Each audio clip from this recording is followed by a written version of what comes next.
Hey YouTube, just coming to you guys today with a update. This is a different kind of update. I've never done this before, so bear with me. What I've been told that I have a lot of interesting music and a lot of interesting CDs and stuff, so I thought I'd share this with you. This is the first one I've done. There'll probably be many more down the road. But I just thought I'd introduce you guys to some of my favorite albums that I have gotten the last couple of years and recently and stuff. First one I want to show you guys is one that I was really enjoyed this band. Big fan of them. Everything that they've done to me has just been really great. But this has to be my favorite album by far, and it's Slayer's South of Heaven. Many people have heard of Slayer. Many people like the band Slayer, and I got a chance to see these guys at the Mayhem Festival in 2009, which was really awesome. But Slayer's one of those bands that every song by them is just amazing. And if you haven't heard of them, you guys should check them out. There's another one is that I really enjoyed. I've enjoyed most of his music, most everything he's done. I have. I really am a big fan of him. I don't have his earlier stuff. It's really hard to find all that. But Marilyn Manson's Portrait of an American Family. It was his first album under the name of just Marilyn Manson. He used to be under the name Marilyn Manson and the Spooky Kids. Don't know much about all that, but this is one of my favorites out of the Marilyn Manson bunch. This is the bonus track version. It's got Down in the Park and Brown Bag Special, which was on the Lunchbox EP. But this was a really great album, and for those of you who haven't heard a lot of his earlier stuff, this is a great album to check out.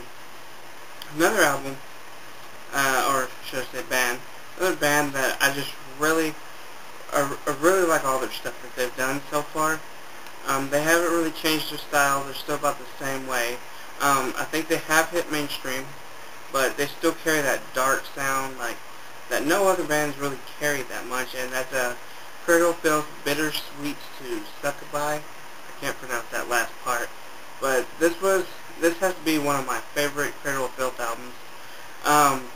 Everything on this album was just completely amazing, and I don't look at the album based on their religions or whatever, whomever may it be, whatever.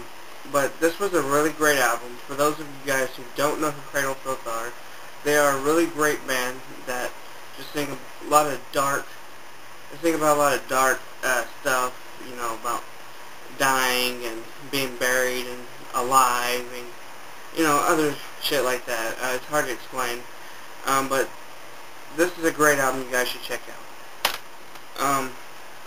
Another artist that I got to see these guys perform also at the Mayhem Festival, and many people don't really know about a lot of their stuff. They just know them by a couple of songs, but this was a really great, it's not a full-length album, it's an EP. It's their very first one, I believe, and that's Job Corps Cowboys' Doom album. And this was a really great album. I really liked this one. To me, it's by far their best. I mean, Ruination and Genesis was two good albums also. Don't get me wrong, they were really well done. I like most of the stuff by these guys, but I have to say that this EP was about their best work.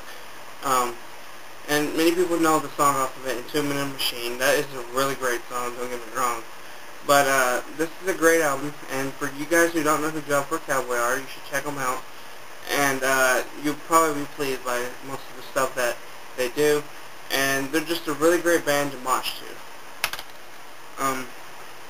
The next one, many people also don't know about a lot of their earlier work, um, and that's Mudvayne's LD50, which was their first full-length album. It's a really great album. It's got a lot of good tracks on it.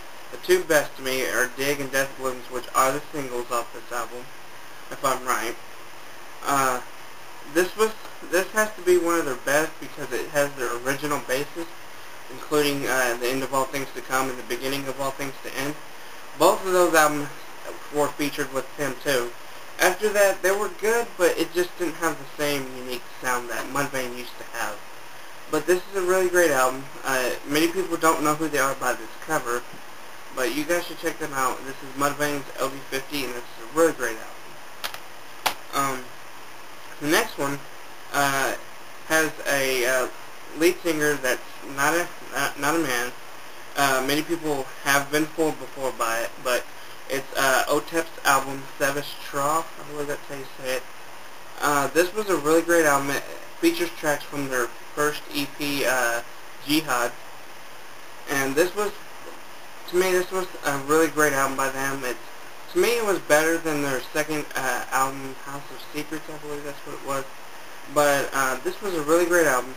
And for those of you who don't know who Otep are, they're just, you know, they're like Kitty, but with male guys, and the chick, she does a lot more death, screaming, or however you want to put it. It's kind of like Kitty, meets Arch Enemy, something like that. But this is a really great album. You guys should check this one out. This next one is a really well done album. Don't get me wrong. The bassist slash singer just recently died a while back, so I'm not sure if they'll have any other stuff put out. But this was one of my favorites by this band, and that's Typo Negative's Bloody Kisses.